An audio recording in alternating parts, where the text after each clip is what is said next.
So Bernd and I will try to initiate the discussion, and I actually want to kind of, so first, Reinhold, thanks for this fantastic talk, which kind of puts a new light to the subject in a one which we have been missing. And I would actually like to, as you exemplified the issue on an architectural case, kind of the first question to the architect theorist and architect on the panel. So you describe how this kind of consistent package of client, architect, program, and building came about, and what it stands for and how it works. The question I would like to raise is that we have had in the recent past a discussion, also in the Arch Plus magazine, about the crisis of representation. So the question is this kind of language you presented by Ingalls, is this kind of representative? Is it kind of telling? Or is it kind of arbitrary? Could it kind of be in a very different shape?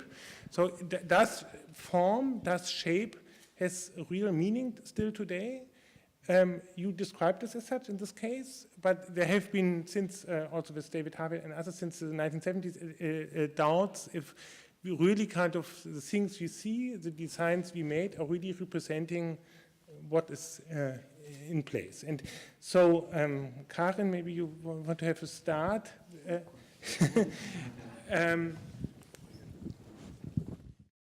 Also ich mache es auf Deutsch. I'm going to speak Englisch ist es mir leider German. That'll be just too difficult for me in English.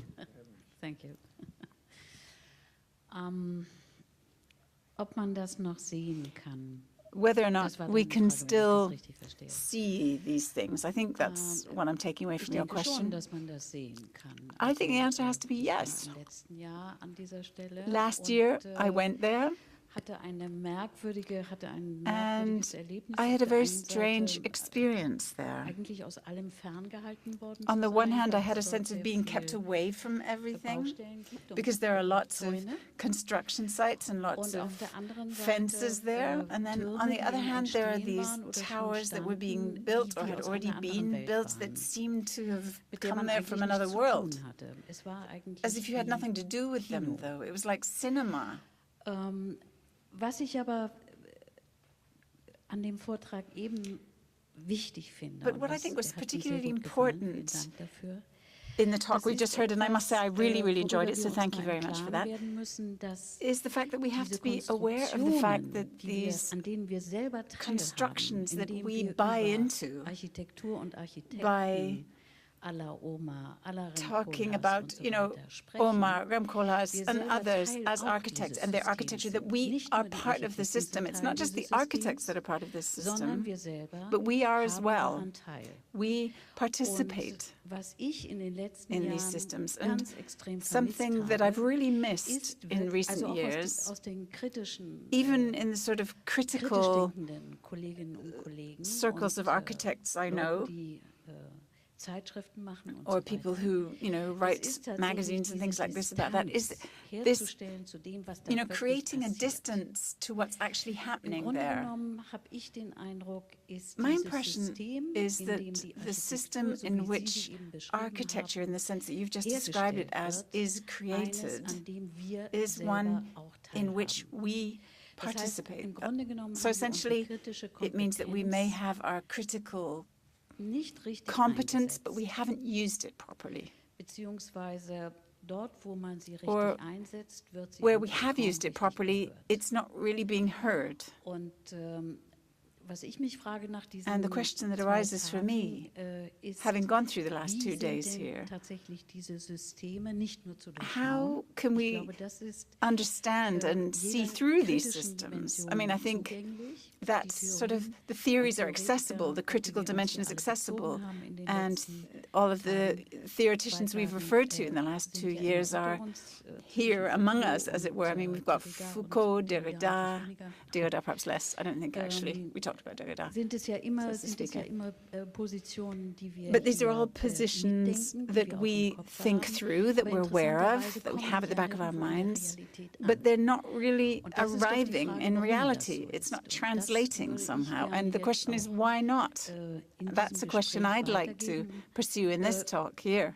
You know, after such a lot of negativity, I always feel like critical theorists who want to see a little bit of light at the end of the tunnel somewhere. You know, thinking about utopias had that. And I think Leonardo had that as well. And the question is how we can reactivate this for ourselves. So that's what I'd like to talk about. Yeah. Did you want to react to that directly? Or? There's a lot to react to. Sorry. Machines. Yes, I mean, I agree. Well, maybe there are two, I was thinking about two dimensions of this problem. Of course, you know, at a practical level, we face this every day. Those of us who teach, like I was saying, teach people who are becoming architects, many of you, I guess, are students. You know, that's the first question they ask. They say, so, okay, what do I do? How do I deal with this, right? What is there to be done? I'll give two answers. One both are related to this room in a sense. One picks up on the theme of utopia that you mentioned. Utopia, the way I would translate this problem, it would be a little bit beyond Ernst Bloch and that particular tradition, but in sympathy with it. It's not so much a hope. Utopia is a thought. It's an active thought. It's something that is actually not always thinkable. And again, I'll use historical shorthand, but one of the reasons, at least one of the explanations for how we got to where we got, is it was possible, you know, because I could also ask, how is it possible that some of the projects that were shown on the screen in the last panel were referred to as utopias? They're not utopias. Some of them maybe are a little bit more utopian. Okay, we could discuss it, because utopia is a cut. If it's anything, it's a break, it's a cut. So, for example, one of the classic characteristics, this is famously in many utopias, is the abolition of money. No money, get rid of money. I didn't hear anything about that in most of the cases. Very continuous. In fact, what I saw, for example, was Remkoolhaas replacing a publicly administered housing program with one in which you could hire your own architect and buy your own whatever. So that would be, so the challenge then really becomes how to think a utopian thought in a discursive context, and I am using that word technically in the Foucauldian sense, a set of power relations that have foreclosed that thought, that have prevented, actively blocked that thought. The second answer, which is related, which Bernd, we will be talking about for the next, I don't know, at least a couple of months, are the kind of sites in which architecture classically engages, one of which is housing. So again, I won't go on to this endlessly, but you know, it's fantastic the work that you're doing here in the Wohnungsfrage, and certainly my response from that side has been a series of efforts to try to reopen the housing question. Very simple, which is not a utopian question, actually. Yeah. So. I would like to add or to follow on what you said and ask the question, are we in a situation where utopian thinking is at all anymore possible? Are we not in a situation where, let's say, to some extent, the future is behind us? Because we built so much infrastructure, we used so much, let's say, of deep time of the planet. We are upusing the planet to such an extent that we are in a transformation process where it is very difficult, on the one side, to gather social agreement on new ideas, because we are fragmented, and on the other side to develop new ideas at the same time. Because for me, and that was discussed yesterday and to some extent today, when you ask what is the mega trend of our time, the mega trend is the algorithm, the calculus. It's really controlling what we are doing, basically. And when you think at that, the calculus has no meaning. So the question is, where does the meaning coming into the system? And one major actor you described, it's Fox. They have the money to influence the calculus on the one side. And we feeding by the networks we are daily using and hourly using, we are feeding the calculus, but not as a conscious project, but by behavior. It's almost a natural process, the way we feed the calculus.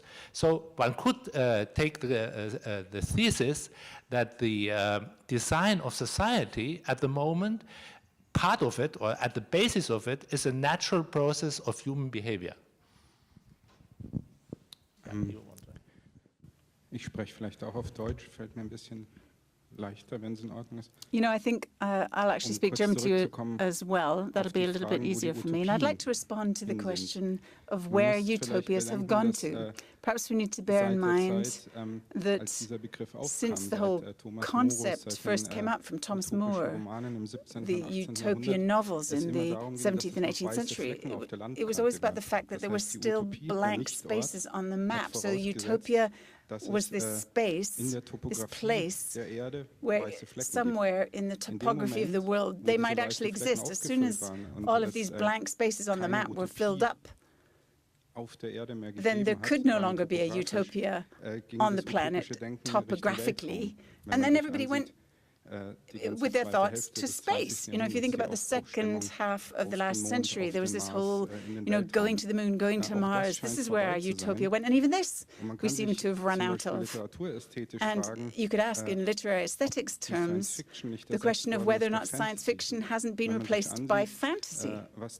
If you have a look at the imagination of literature, cinema, television at the moment, then you have a sense that this sort of bright silver aesthetic of the futures that we had in the 60s and 70s has been replaced by an aesthetic of Game of Thrones or Harry Potter. So in terms of time, you're going back into the far past, and in imagination technological terms, you may be going back to a fascination with the Middle Ages almost. And do you have a sense that the utopia of the contemporary world is somewhere in Middle Earth of the 12th century or something? Sorry, I just wanted to say something on a couple of things. First, there were never blank spots in the maps. That is a dimension of the colonial imagination that produced those blank spots as blank.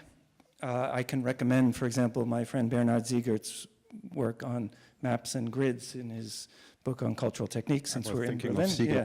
But Bernard, he shows very well how those maps, those blank spots that are, you're right, a condition of European colonialism, are produced by the calculus. Since we're in Berlin, we should do some media theory, right?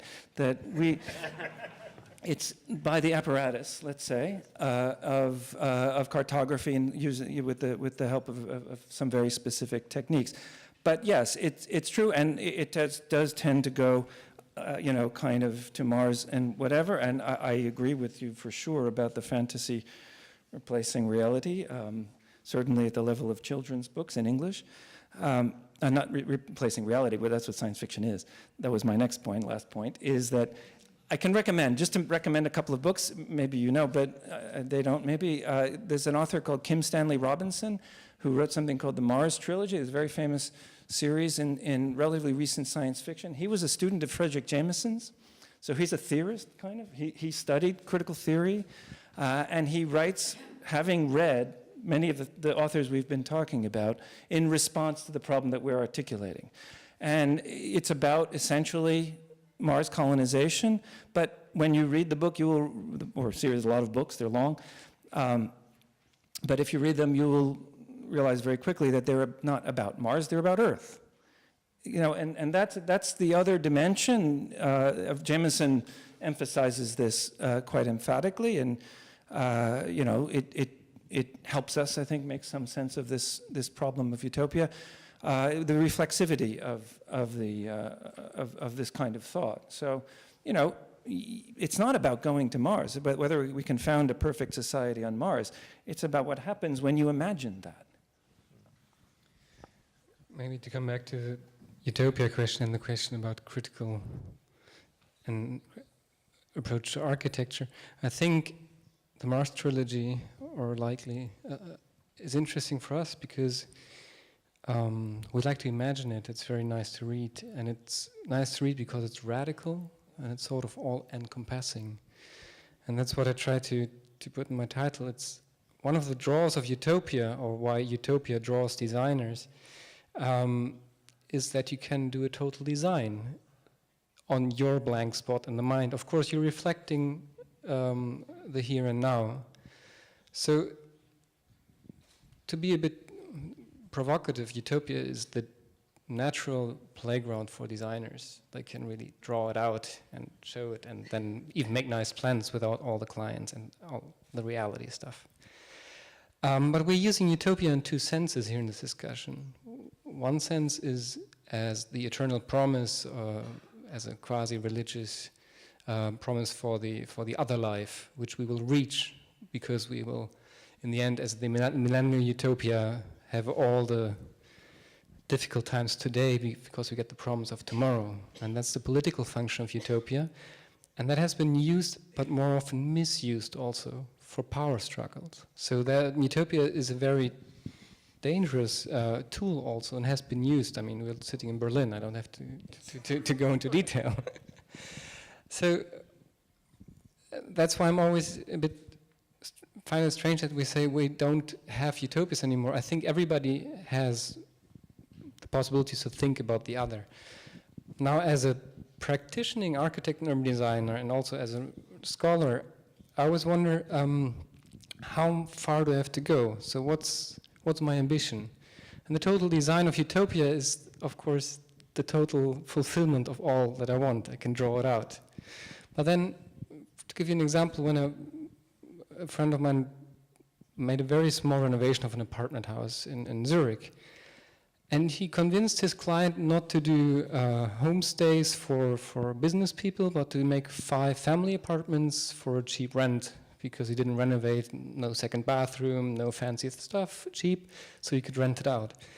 Is that enough for an architect today to get so far to his client? Because he asked about where can we go.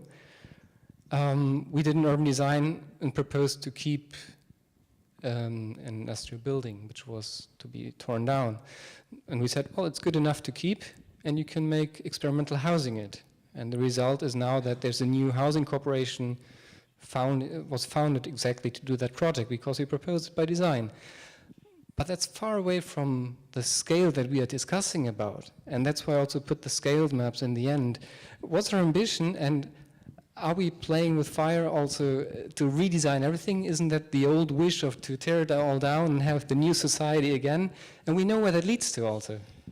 No, but the issue then is, on the one side again, you may say something to utopia again, but are there alternative models which can be scaled up to the scale we have to talk about? My question is, what scale do we have to talk about? Because that's exactly the question. Are we talking about the grand model of the utopia? So it all has to add up. In the end, the puzzle pieces come together, and the new society is beyond money, beyond Fox. Sounds very attractive, actually. Or is it something that is more dynamic? We talked about static and dynamic images of the future. Maybe we would have to have a more dynamic image of the society as well. And then we cannot talk about the utopia or the utopian thinking. Then we talk about concrete projects, and we talk about procedures, and we talk about all the shades of gray between the very bad one and the very good one. Maybe where you tweaked something a little bit, and that's better than if you hadn't tweaked it. Also, da habe ich vielleicht eine etwas falsche Wegmarke gesetzt. Maybe I put you on the wrong track. Maybe I put you on the wrong track. I didn't want to talk about utopian goals. What I think is strange is that we always talk just about the occupied consciousness, the suppressed consciousness. We can no longer go to the very bottom and acquire experience that is totally different, that is not ours. Let me come back to Lefebvre. He, as early as 1945, started to think about what are everyday worlds, what is everyday life, what constitutes everyday life. I think we are easily willing and ready to look at the homogeneous, isolated world, thinking this world that looks like a ground zero, take it for granted and take it for everything that things stand for. I don't think it's as simple as that. We are full. We have lots of contradictions, and the contradictions are going to be a driver for change, and the changes will be coming soon. We can see them sometimes already emerging. So I'm not going to talk so much about utopian models. I would like to think about where is the light at the end of the tunnel. And I think if we want to see that light, we just have to look down on the ground and see what is happening, not only in Europe, but also elsewhere. And then you can develop ideas and thoughts for a design and develop a definition of design that is much broader than the definition we've discussed so far. So those two positions, design for our everyday life and design for a society in the larger context and the very diverse political context, then if we think about that, we might be able to find structures that are going to crumble or are crumbling even now, and how in these crumbling structures we can see elements we can use to reshape, to redesign. Would I not be holding that microphone, I would applaud too, because I do like the thoughts you just expressed. I think this is essentially the road to go to answer your question. How can we make society change differently? And then that precisely boils down to understanding what are the power relations that we now keep reproducing, to understanding what tensions and oppositions are there that undermine these power relations already, and to understanding how design may contribute to going beyond that. I've tried and mentioned a couple of things the other day on how design may trigger the right sort of imagination for that, how it may embody novel heuristics of thinking about society, of doing things in society, how it may develop functional equivalent for existing institutional rules and so on.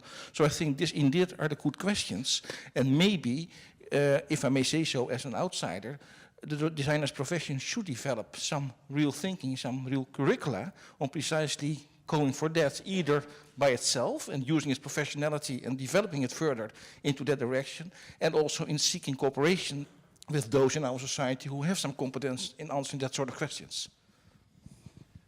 Yeah, and I actually wanted to say something about the design curricula, since we're speaking to the Bauhaus, the inventor of the concept of a design, or at least one of them. Before I say that, we didn't really answer the first question that Philipp asked about form and meaning. And I have a very quick point or illustration there. I do get in trouble for this if I say it in America. I think maybe I can say it here. You have that memorial there at Ground Zero with the water. And we could just do a little thought experiment like you would do in a studio, like at a desk crit with a student. Like, imagine replacing the water with oil. I think it would be a better monument if it was oil pouring down that, but that would be, it would be received as profane. And precisely that kind of difference is maybe one that actually could make a difference. You know, in this case, critically, obviously, this would be a kind of counterproposal. Now, more pedagogically, I actually can imagine Bauhaus. It wouldn't be 2.0, or it'd be like 5.0 or whatever it is now. that goes back to the points, lines, and planes, a forecourse, but it begins not with space, but with scale, because I do think that the scale question is central. And it explains, and the first thing that we would do, I would do if I were teaching that class, was displace the idea of human scale. And you know, because first of all, at what scale is the control society? You'll remember that those of you, you know, who've been citing this essay, that Deleuze refers not to individuals. This is not about individualization, but dividualization. This is a schizoanalytic perspective. This is about the breaking down of subjectivity from within at a kind of at the level of the numbers and letters, the codes, the algorithms that are in your PIN code and all the rest of it, all the codes, each one of which cuts you, right? And so there's no this older 19th century idea of human scale. Not very helpful. Similarly, at the other end of the spectrum, simply thinking about this as a zoom in, zoom out kind of way of thinking about scale conserves the thought that authentic experience exists here, face to face, or face to face, but not like this, because we're already beyond the scale threshold, and then beyond and beyond.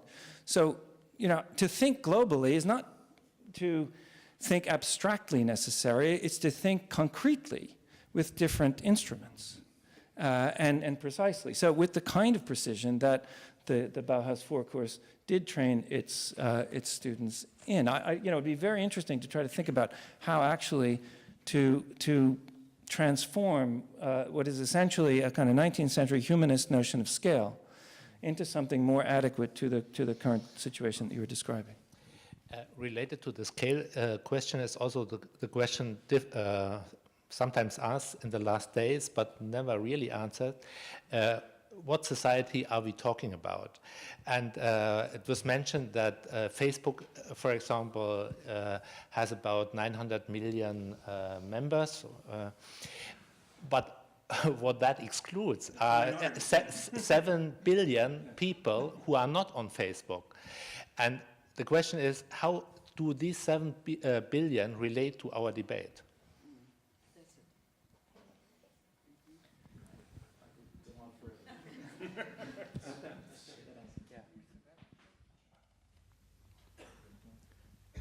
Naja, wenn man sich die exponentiell Well, steigenden Kurven when you look at the exponential rise of the numbers in social media, then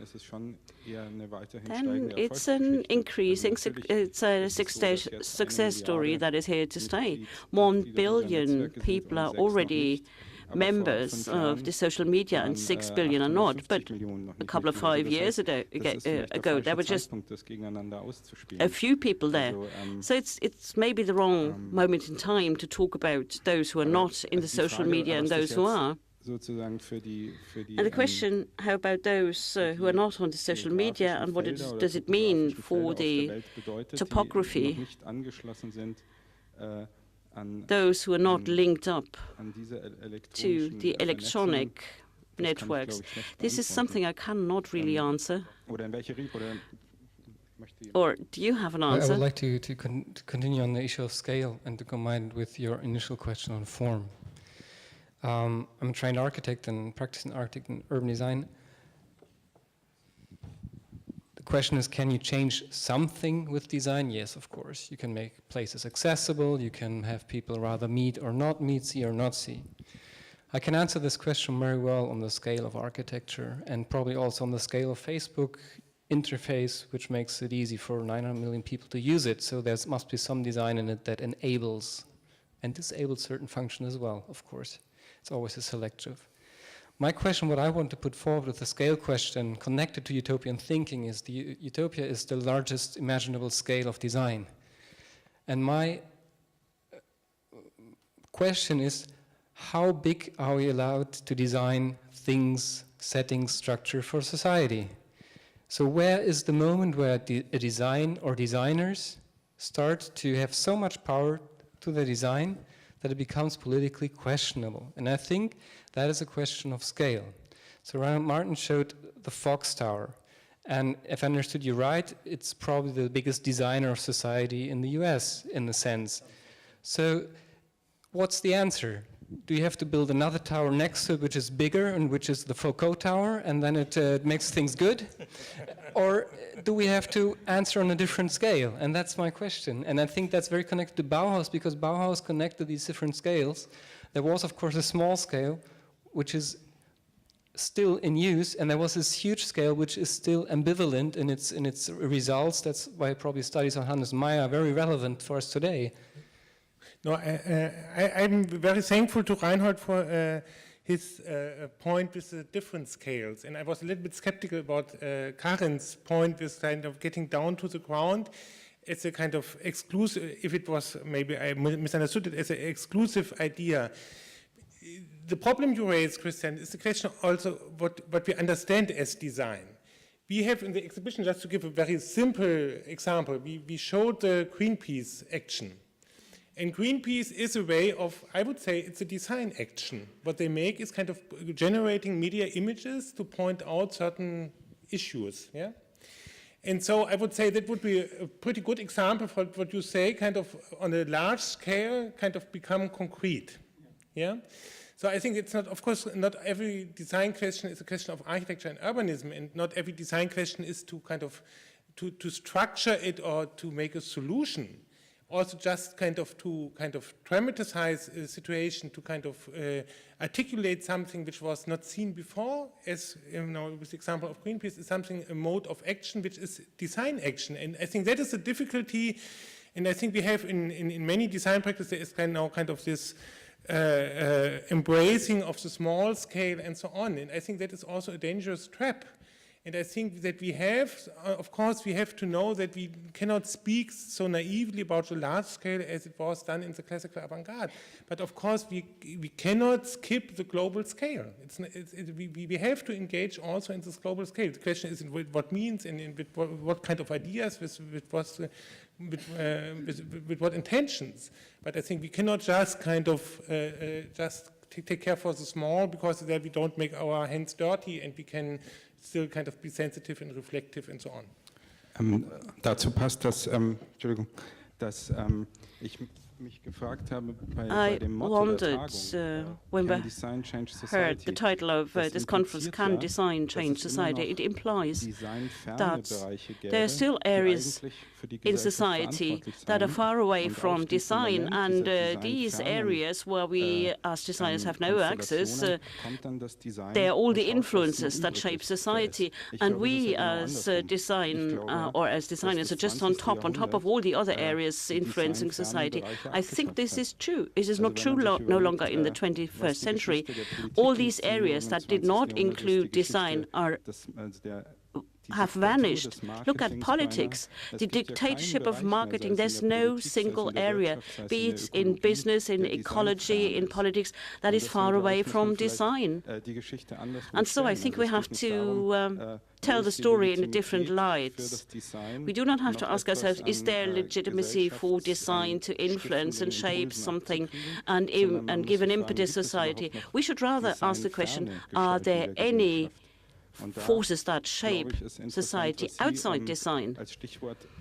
And there, what you said, the algorithm, you said something about algorithms. That's an interesting question. That's an interesting aspect.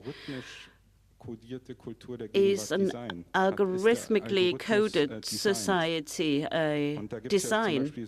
Is the algorithm designed? And there is Alexander Galloway, the American media theorist, who differentiates between data and information and says data is the non-designed thing.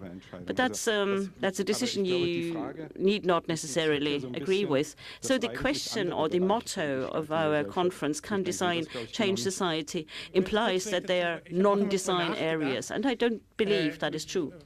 I thought about this basic title of the conference, this question, and can always means it's intentional.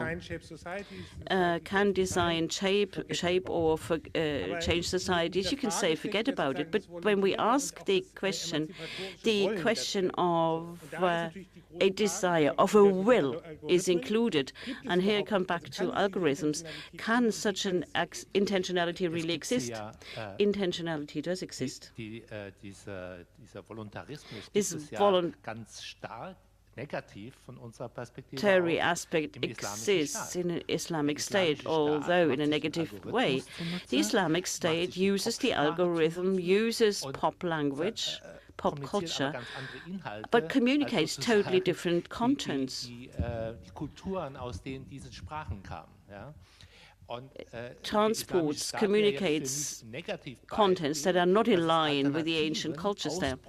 So the question is, are there any alternatives? And can we break out of that system but still use it? So the question is, what are the alternatives?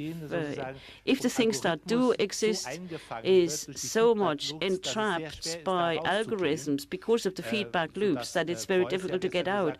So what is the alternative? Alternative is cosmos. This is what one of the speakers said yesterday night, is outer space. Now, are there any small-scale models that are legitimate, or is there anything we can upscale and in order to reach the majority of society? That's not the answer. I'm absolutely right. But what we currently see is a revival of systems theory, and that was at the base of scenario thinking. So the algorithm theory also says, in the end, with big data, you can find out the super formula, the great unifying formula of society, and then you can start to change it. And that's what I mean by imagineering of consent. If Greenpeace does these actions, that's what they're doing. They're imagineering, and it's not that they have the design idea of the complete control, but they try to find the neural spot where to insert the limited resources. So that's what in the 90s language in architecture school was called tactical or strategic. But it's a question also of some recognition that the total control is not possible. And that's, by the way, a word that I missed today. Design is about control. I mean, that's what design does. It decides what to control and how to control it. And I think that's where it relates to scale. I'm not saying that you should not intervene on the large scale or control think the large scale, but your attitude has to change and your toolkit has to change, because if you use the total design, total control for a spoon, which is very important if you do a good spoon to control it completely, because otherwise you don't get the egg into your mouth. If you use that approach to a city, and we saw that in Amsterdam example, then it's misappropriate, because the complexity of what systems language calls emergent adaptive systems or complex systems doesn't correspond to that. And I think at that point we have a problem, because we have design as something very different if we talk about design on a small scale or if we talk about design on a large scale. And I think that's where anything where the Bauhaus has to be thought further has to take a position.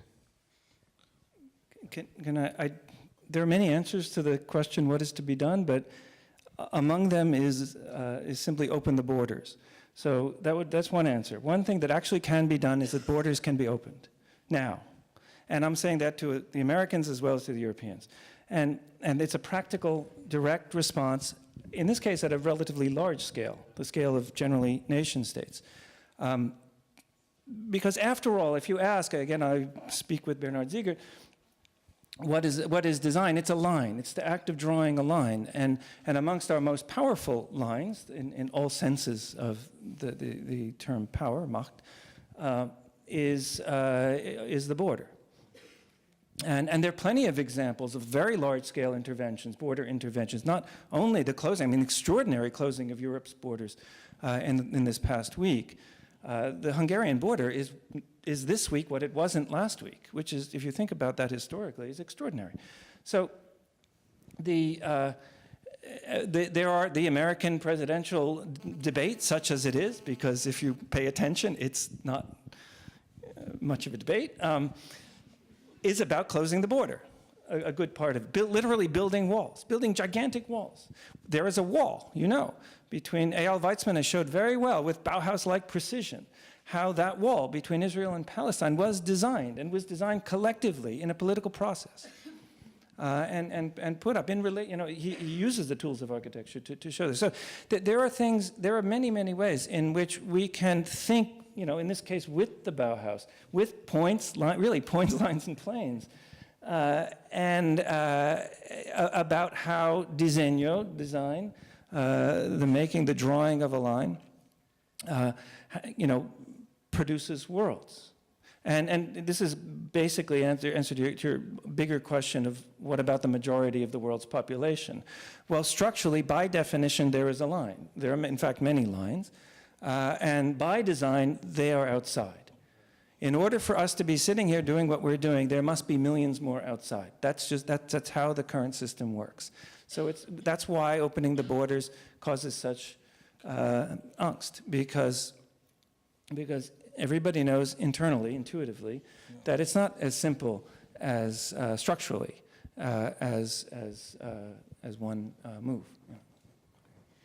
Ja, ich bekomme ganz atavistische Gefühle. I get really atavistic feelings listening to us. Dahingehend, dass ich, atavistic feelings around the sense that, you know, maybe this is sort of a sin of youth or something, but whenever I hear and am confronted with the idea that there is no way out, I always have this feeling that there must be one somewhere, and that the question is just, how do you get out? So if you talk about the walls, for example, like you just did, I would like to respond to that in specific terms. In recent days, who was it who ran over the walls?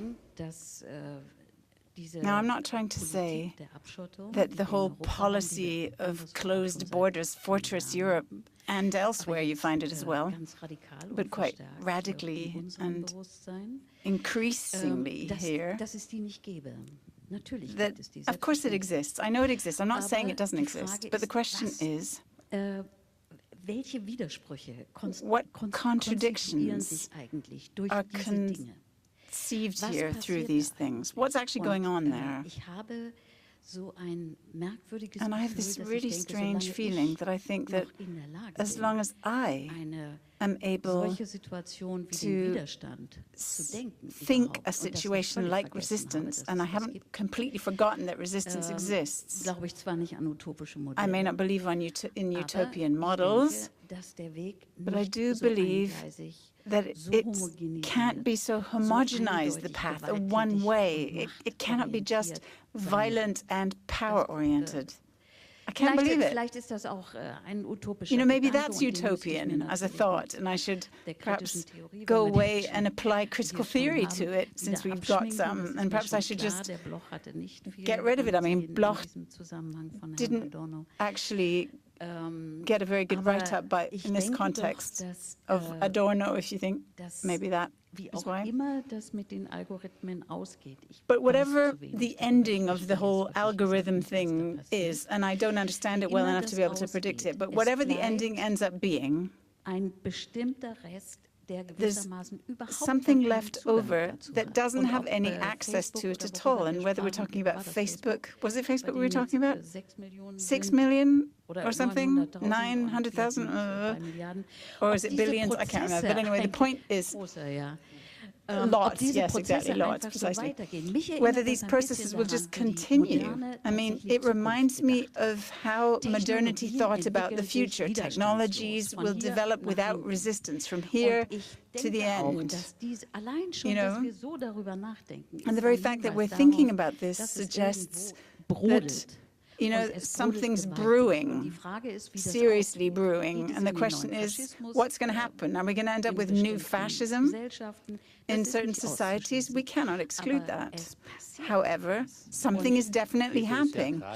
Well, I think that your theory is precisely that the refugees are the driving force behind new order. I think maybe this is what Reinhold might be suggesting here. By simply transgressing the existing boundaries and borders, they are turning the old system ad absurdum. Right. It just the problem is not how to get out, but how to get in. Their problem is not how to get out of the system we've been describing, it's how to get in. So no, but it isn't, because they are part and parcel of it. They're part of it. It's not as simple as that. They're part of the whole thing. I actually wanted to respond to what Reinhold said in his previous intervention. I really liked most of what you said, but I think the question in which you summarized what you put was not accurate. Yes, yeah. The question you summarized is how can design shape all these different processes? I would say no. How can we understand how society changes, and what can design contribute to each of these mechanisms? The sort of understanding that we have been developing in transition theory over the past few years of social change does not focus on one level, on one scale level. It does focus on a variety of levels of different practices of different connections between practices, on discursive, institutional, material structures in which these things are embedded, and change results from change at each of these things as well as on their interactions. And I think design may contribute to each of these things and their interactions.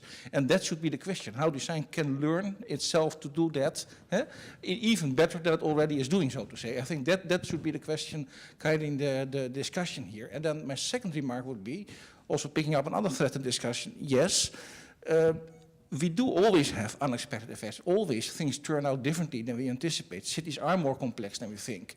So design as a verb and design as an object should both consider themselves as part of a process of change, an element of all that responds to the other elements and understand it itself in a dynamic way. And one of the more interesting things that I heard this afternoon was this notion of permanent temporality.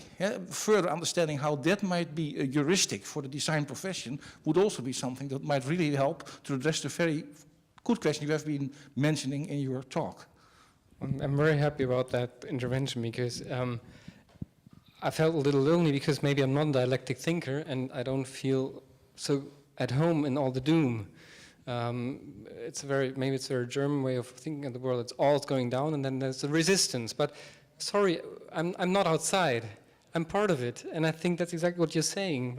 There's no arithmetic point out. Who said that we are in a doom? Well, we talk about the system that is going down, that we have to develop resistance. That's what I hear out of it, and for me, it's an old-fashioned thinking. I'm being a bit provocative now, but maybe it isn't after all that bad if all these people want to join us. But maybe it's very complicated, and we're in a system changing with the system, and that's where it gets difficult. And of course we like to have it much clearer because we like to understand it, but we can't understand all of it. Still we have to act.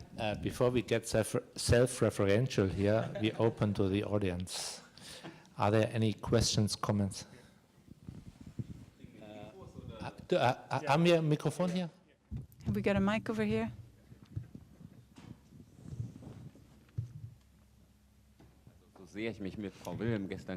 Well, I know that Ms. Wilhelm and myself fought like cats yesterday, but I'm really glad of everything that she said today, because I think it's really interesting. And some of the confusion that's come up here that I think we could have addressed best with Lefebvre.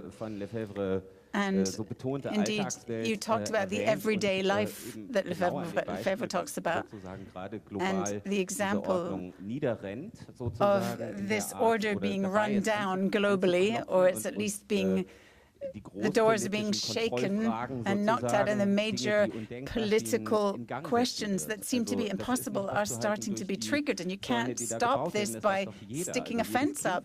I mean, every kid knows that it's not going to stop, this pressure is going to continue, and Lefebvre, in a way, forecast all of this. He predicted this. He talked about the clash between the sort of global thinking and our cities, this sort of utopian idea, which I think is sort of, major types of thought, like the major religions, and then there's everyday life, this sort of private level on the basis of which you have to sort of come up with a new direction with this change. And I think the conflict that we're seeing here will be everywhere in the next 5 years. We can see people occupying squares, people who are doing private things and creating political context. And, you know, they're changing Turkey, say, or Wall Street in New York. Okay, I wasn't there, I can't really say, but, you know, that whole sort of Occupy movement, these are changes that are very grassroots. And they're on a totally different level than politics, I believe, has been done over the last 150 years. I just wanted to touch on this. Mr. Salewski, you defined gentrification in a way that I've been hearing for the last 20 years, that it's supposed to have something to do with urban renewal. And you repeated this, where you sort of think, oh, for God's sake, I'm yawning already. It's such a boring argument if you just look at everything systemically.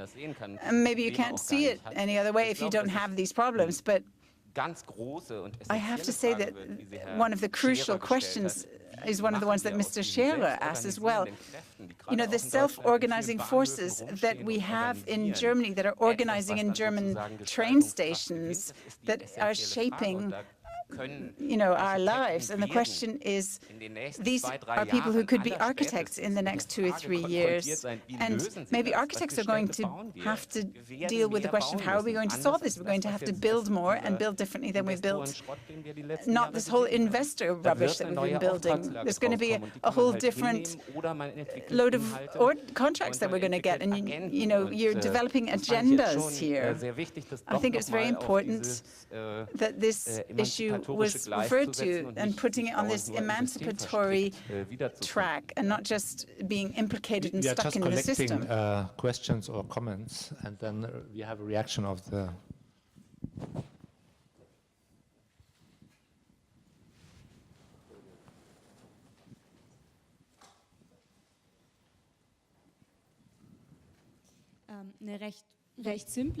I've got a pretty simple question, actually.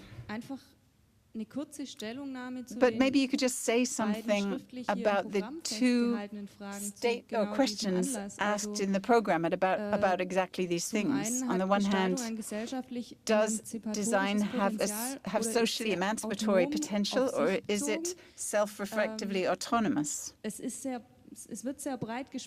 I mean, we're talking about all of these issues in a very broad sense, but we haven't actually responded to these two questions.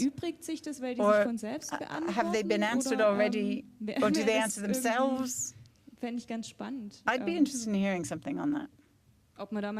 You know, maybe we could just briefly ask people what they think about that up there.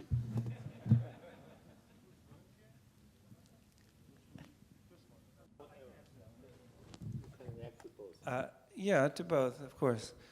The answer to that is yes.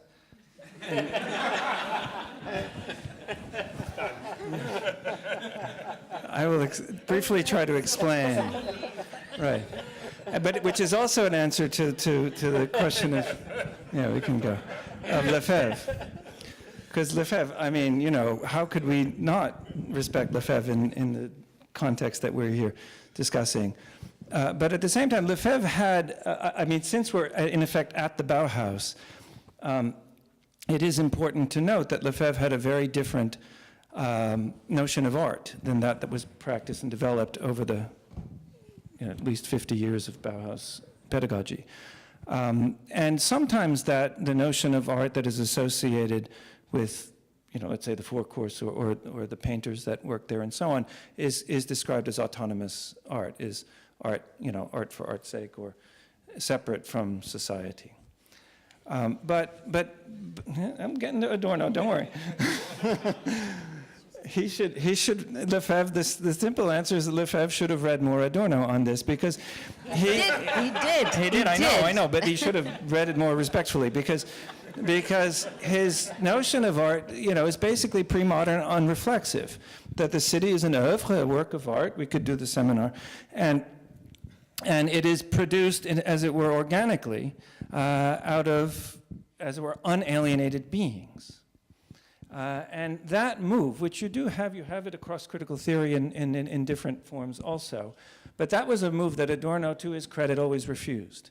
And so he wound up in a difficult situation, defending difficult music, Schoenberg, etc., and missing jazz in America, for example, because jazz for him was basically just popular society, and he missed one of the most important political dynamics in American culture when he was in exile in America, for that reason, because he misconstrued, he thought art had to be, in some sense, difficult. And yet, okay, one more thing, that even more paradoxical, let's say, it seems to me, when we take this into a more recent kind of debates, I think this was happening at ground zero, for example. If you remember the early debates, it's happened here in Berlin, it's happened really all over the world where there's a discussion about architecture in the public sphere. The first requirement is not that it serves the developer officially. It's not that it does this functionally, makes this much. The first requirement in such debates is usually that it is architecture, that it somehow is recognizable as an aesthetic statement. So in other words, to translate into critical theory, architecture's immanence is secured by its autonomy.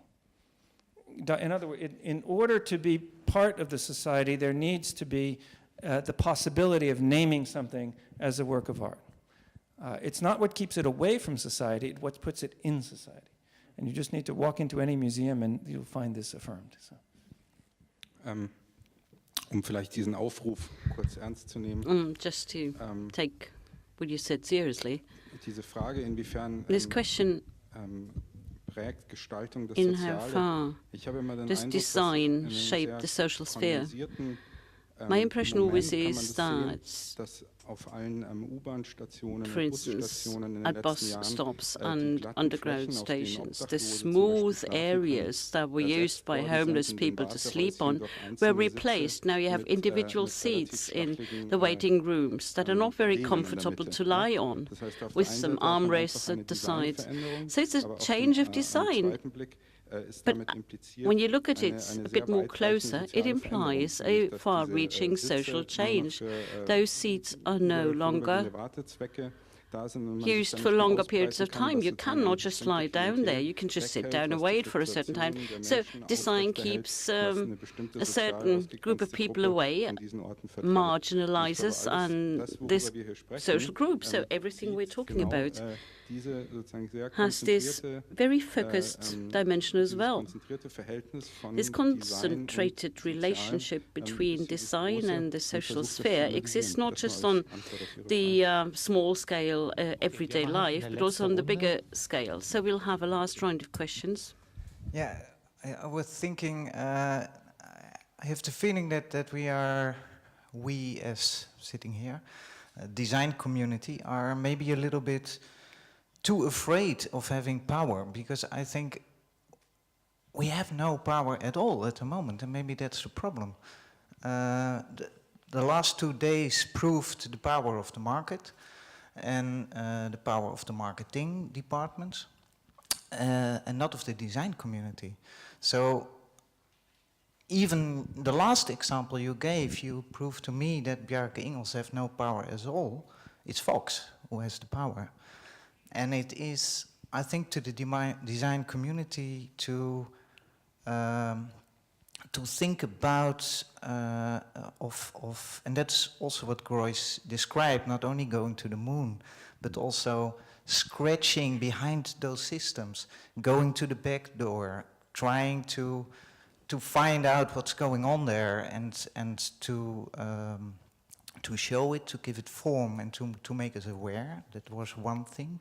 And then another thing that came to my mind, I think, let's not be afraid of having power, but let's try to get it back, and do that with, therefore we need a lot of courage, and maybe not ideology, but idealism.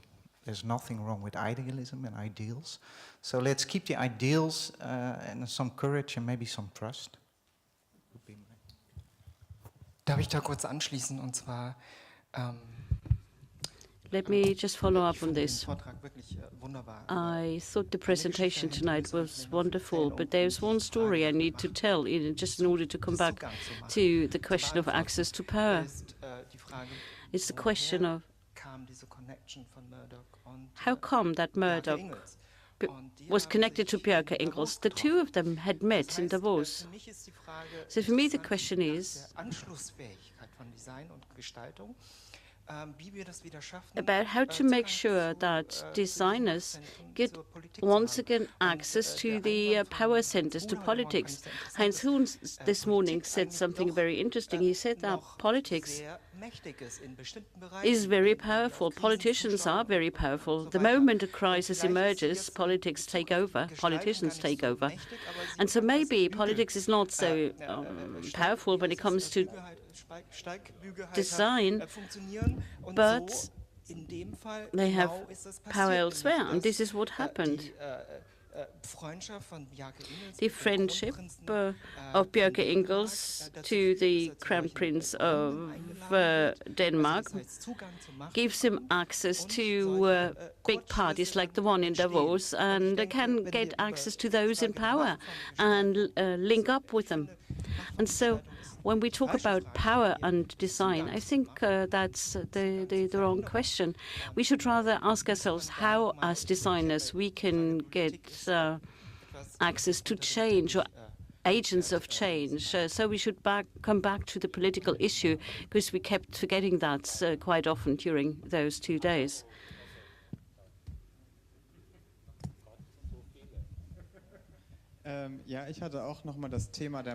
I also wanted to talk about power. I wanted to emphasize that topic. For me, the question is where are the limits and where is the limit of our opportunities to change things through design, and where do we have utopias and alternatives? We see them in local areas, and there sometimes we are quite successful and are part of society, but I don't see so much influence on the level of the large-scale society. It's rather the World Bank, the International Monetary Fund, and Halliburton and Lehman Brothers, all of these companies, they have the power, and they want to create the blank page, as it was said by Naomi Klein in many arguments, so that the neoliberal idea in different countries wants to create a new society, and they can create a new society on the basis of consumption. That's a totally different dimension. We are focusing very much on aesthetics, on fetishism, but just consumption as the basis of society, that's another dimension. The only thing I am concerned with is, shouldn't we as designers be aware of the responsibility that we have? And with the feeling of responsibility, we might find it easier to see the answers to the problems we are having. The gentleman in the green shirt. Yes, there has been a lot of talk about choice, a lot of talk about utopia. And do you think it is kind of ironic that you are modeling the Bauhaus of Weimar with only one female master in the group, and that you're really talking about inclusion, you're talking about opportunity, but there's only one female, and the wonderful translators who are our female voice in our ears, as to why you don't have more women involved, because there's been some great speakers in these last 2 days that I'm so appreciative of everything that's gone on, but those voices are missing.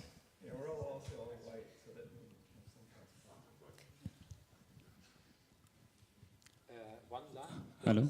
Yeah. I have a very, very short and very basic question, because what I'm missing actually following this discussion is that we obviously all that we're sitting here in the audience are assuming that designers want to change society. And if I'm looking at my students, for example, I have a really, really hard problem to trying to make them aware that they should, and how to make them want to change society. And I'm sure that we're now right over the time already, but this is something that maybe we should also take into consideration. Reinhold Martin mentioned it, but because I think as designers, as architects, we're usually caught in the moment of designing, of producing something, the joy that sketching, creating something gives us. And if I look at Bjarke Ingels, I see a stupid little boy who just is celebrating the joy of being able to do something. I see the same with Kohlhaas, by the way. But this is something maybe that is also just opening another perspective of what we're talking about here. Very last statement.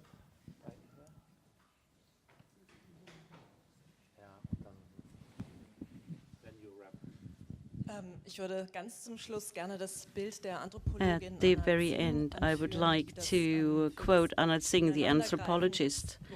She talks about a dovetailing of the global, the universalist, with the local, the concrete, and with forms of resistance. And she often uses the image of friction. She talks about the exploitation of the Indonesian rainforest, and the book is called Friction. There, of course, she writes about the exploitation of the rainforest, but she also talks about all those cogwheels where the global system is linked, and this power of where politics is where design has to come in. And here we also have to make sure that the voices of other groups, disadvantaged groups like women, like refugees, should be heard. This friction is a friction that we keep feeling. The friction is no longer experienced just in Indonesia. We experience the same friction, and I think because of that friction, energy will emerge, and we then as designers would have to somehow reflect on that. As a scientist, I may respond to a couple of the remarks on power very briefly. First, I would not only look at politicians or governments when it comes to power. I would even not look primarily to them when you are interested in power for social change. Yeah? For reasons that those who are laughing in the room understand. Yeah? So transformative power should not be looked for there. Second, I already noted, and that I think that relates to this discussion, that I think that the real question is, where are things changing? Where are opportunities for changing power relations? Where are the tensions in your words? Yeah? And how can design connect to that and reinforce opportunities for change, help to elaborate them, create novel imaginations, and so on. It may also, I have not mentioned that before, but also may help to indeed formulate a protest, to show the tensions. Daan Rozengaarder has just made this machine that cleans an urban park from the smoke and turns the smoke, which is carbon, into diamonds, which can be sold. So he both demonstrates how dirty our parks are, how different it is if you make one part of such a city clean again, and what nice things you can do with all the material you gather in a few days from that smoke. Yeah? That is one way that design may make a critical contribution, explaining the sort of problems that are there. And finally, we do associate in this discussion throughout power with the big players. Power, when it comes to design, is with the idea that you shape society. And that latter idea, of course, has been criticized a lot in history. There's the Bijlmer example from Amsterdam and so on. But the other criticism has come from gender studies, to also address your remark about females. In gender studies, it has become very clear that also that power of what Ruud Oldens in her last book calls rebels, consumers, and tinkerers, the real people who really shape Europe, that sort of power. The power that indeed is being enabled, opened up by all sorts of design, that people can shape their own futures because they get opportunities they hitherto did not have. And that's another way to discuss the emancipatory power of design, to design for practices that may make life different, even though they do not come from the big people in power, so to say, but just the other way around. Her claim is that this really changed daily life in Europe. Yeah? I think to the idea of the students who do not want to change society would be my last comment. I have these discussions as well, and I think it's very important for designers to understand that they do change society, whether they want it or not. They should be aware of it. And then they should think about how they do it and what they can do. I think there's a difference whether you design the bus bench that you can lay down or not. I think there's a difference whether you design a floor at the ground floor porous so there's an interaction, and on and on and on goes up the scales. So the remark that designers have to take responsibility, I think, is core. And the responsibility is twofold. It's, for one, to acknowledge that as designers they do change society on different scales, and that they have to be responsible for what they do. But the second acknowledgement is that they are part of the society. They're not outside it. There's no archimetic position from outside where you can change it. So they have to also be responsible citizens. It's an old-fashioned word, but I think these two are very important.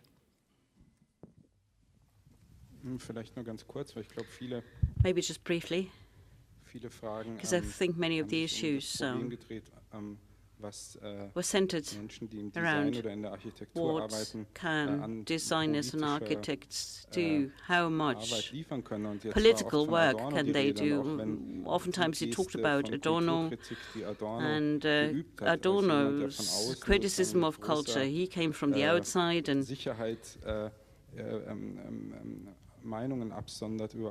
he always felt sure about all kinds of phenomena, and his way of feeling sure about himself is maybe obsolete, but he was right in his literary writings where he said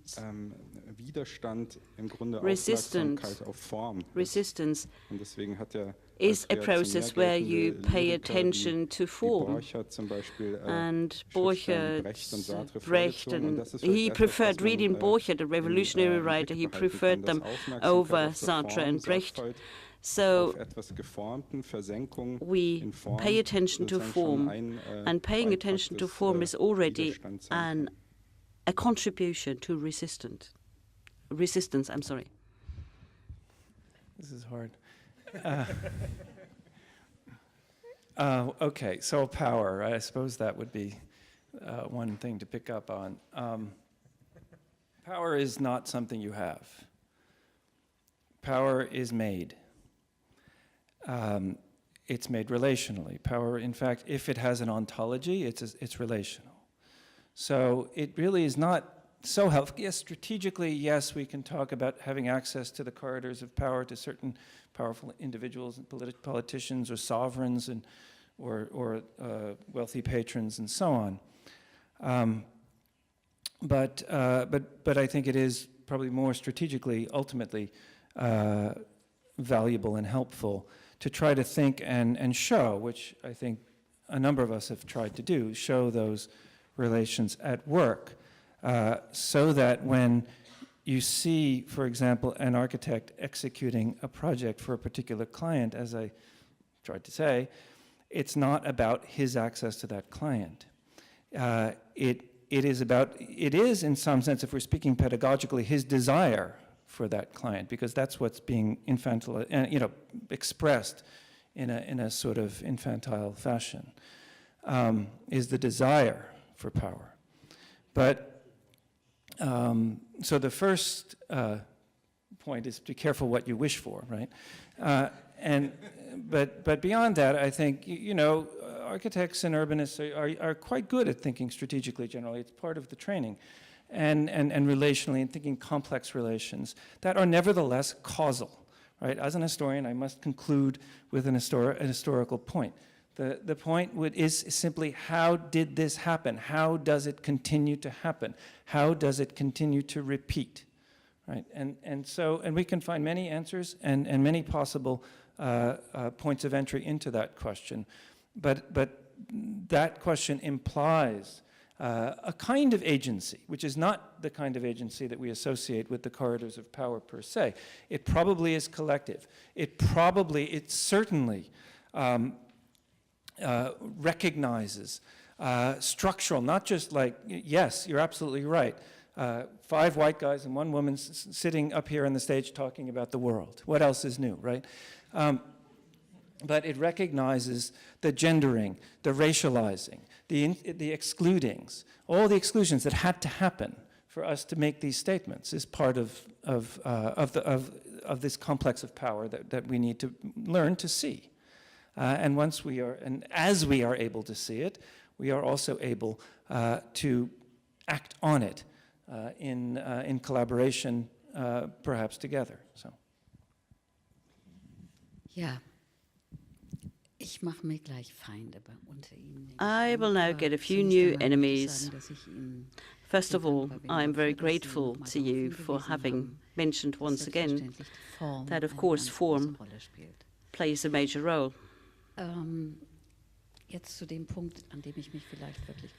Now, I'm going to say something that not all of you might like. I'm not an architect. I'm not a designer either. I am a person who comes from the humanities. I use the old word humanities, and I like it, although the humanities are not in the best of all shapes at the moment. I never question certain things. Why do we think that designers can change the world? Because they're so close to society? Aren't accountants and taxi drivers just as close to the world? And can't they change the world? What I'm saying is, my impression is, and I spent a long time with architects. I taught at the architectural schools and always try to challenge my students. My impression is that in this specific profession that has such a lot of creativity, this professional group has a potential to overestimate themselves, and they should be clear about the side they're on. Are they part of the problem or are they part of the solution? That's, of course, a bit painting in black and white. I know it's simplified, but I think it's a subjective attitude that you sort of have to develop for yourself. Whether we can reflect Luigi Strozzi's presentation, or whether we have to have totally different prerequisites. I don't know. There's one thing for sure. How many men are we? 6 men here. And one white woman. What a shame. What a shame. And we're not just talking about society. Of course, we do talk about society, but we try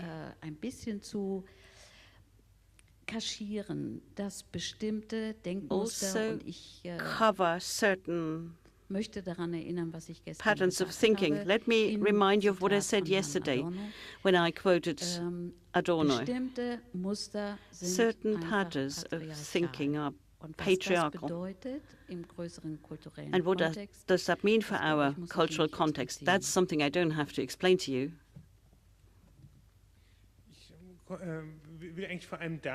I would like to say thanks, but I also have to say a few words about the power relationship. Of course, it's a huge issue, and we could stay here for months and months and still keep talking. But, of course, society is not a homogeneous entity. And the question is, what is your individual position, and what are the forces in societies you want to relate to or form alliances with? And the classical avant-garde, and it's oftentimes forgotten, the classical avant-garde would not have happened without certain actors in societies who decided to implement this avant-garde program together. Now the question is, where do we have these actors today? How can we form alliances? Because designers, they're not the lonely hero. They're part of the bigger game, and the question is not power per se, but power with whom? With which groups in societies? Where do we see an opportunity to do something meaningful together? And what are the groups in societies we need to focus on? I think that is the decisive issue. Now,